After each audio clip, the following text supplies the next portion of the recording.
चलो ठीक है। डॉक्टर साहब, देश के उपराष्ट्रपति जगदीप धनखड़ जी ने पिछले दिनों इस्तीफा दिया, हालांकि स्वास्थ्य कारण की वो बता रहे हैं। आपकी पुरानी मित्रता रही है, आपके पिताजी की भी पुरानी मित्रता रही है, क्या कहते हैं पूरे मामले में?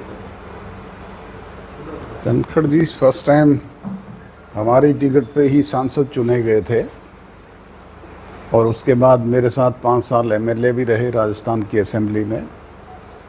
मैं उनको बहुत अच्छी तरीके से जानता हूँ, हमारे पारिवारिक रिश्तेदारी भी है, मित्र भी हैं। मुझे स्वास्थ्य संबंधी कोई ऐसा कारण नहीं लगा। उनको पीछे एक मामूली हार्ट की प्रॉब्लम हुई थी, उसमें स्टंट डाले गए थे, तो माइनर बात है आजकल। और अब उस दिन भी सुबह उन्होंने बाकायदा राज्यसभा का संचालन किया। अगले 2 दिन के उनके कार्यक्रम भी बने हुए थे। ऐसा होता तो कोई बात समझ से परे है।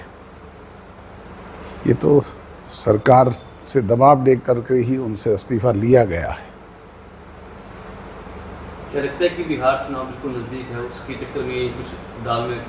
अब ये तो भारतीय जनता पार्टी के लोग ही बता सकते हैं, मैं तो क्या बताऊं जिन्होंने ऐसा किया है, पर लगता तो यही है। जो बातें चल रही है उसमें कहीं ना कहीं सच्चाई तो है ही। कुछ बातें ये भी सामने आ रही है कि जो सत्र चल रहा है उसमें कई तरह के मुद्दे आ रहे हैं, जैसे बिहार में स्पेशल इंसेंटिव रिव्यू जो किया जा रहा है उसको लेकर, पहलगाम को लेकर, इस तरह के जो विपक्ष मुद्दे उठा रहे हैं उसको डाइवर्ट करने के लिए सबसे बड़ा मुद्दा तो जुडिशरी का जो जस्टिस वर्मा का था वही था। उसको लेकर के उन्होंने राज्यसभा में इस बात की पहल की और पहले भी उन्होंने इसके लिए कहा था। अब सरकार का नज़रिया इसमें क्या था वो तो वही बता सकते हैं। सर, पार्टी को लेकर लगातार घूम रहे हैं, आप भी घूम रहे हैं, दिग्विजय भूषण जितने भी नेता हैं वो सारे घूम रहे हैं। आपका टारगेट था कि इस महीने के अंत तक एक अभियान चलाया जाएगा जिसमें जोड़ा जाएगा लोगों को। कितना अभियान वो पूरा हो चुका है और कितने पदाधिकारियों की जो 90% काम हमारा मेंबरशिप का पूरा हो गया है। 10% काम अगले सप्ताह में पूरा हो जाएगा। जो टारगेट हमने रखा था उससे ज़्यादा ही हमारी मेंबरशिप इसमें हुई है। नियुक्तियां भी की जा रही थी, क्या नियुक्तियां पूरी कर ली गई हैं? अलग अलग नहीं, अभी स्टेट लेवल का हमारा संगठन ड्यू है।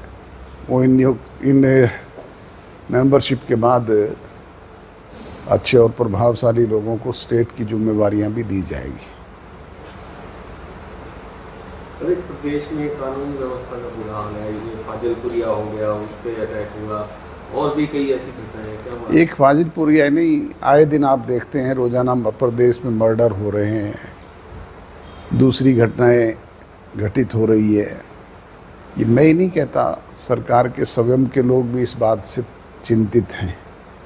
और आप देख रहे हैं कि इनके विधायक, इनके मंत्री भी नाखुश है। प्रदेश में तो पूरी तौर पे जंगल का राज है। सरकार तो आज ब्यूरोक्रेट रन कर रहे हैं। रॉबर्ट वाड्रा के खिलाफ ईडी का शिकंजा कसता जा रहा है। किसके खिलाफ? रॉबर्ट वाड्रा। ये सरकार का काम है। वो 10 साल में क्या किया उन्होंने, पहले उसका तो बताएं। ये तो लोगों की आंखों में धूल झोंकने के लिए इस तरह के नाटक किए जाते हैं। कुछ कार्रवाई करनी होती तो भूपेंद्र हुड्डा के खिलाफ कितने ही सबूत हैं ऐसे। 10 साल में क्या कार्रवाई हुई है बताइए आप। हमने चार्जशीट दी थी और बाकायदा सबूत के साथ दी थी। कोर्ट ने उसे माना है, कोर्ट में मुकदमा चल रहा है।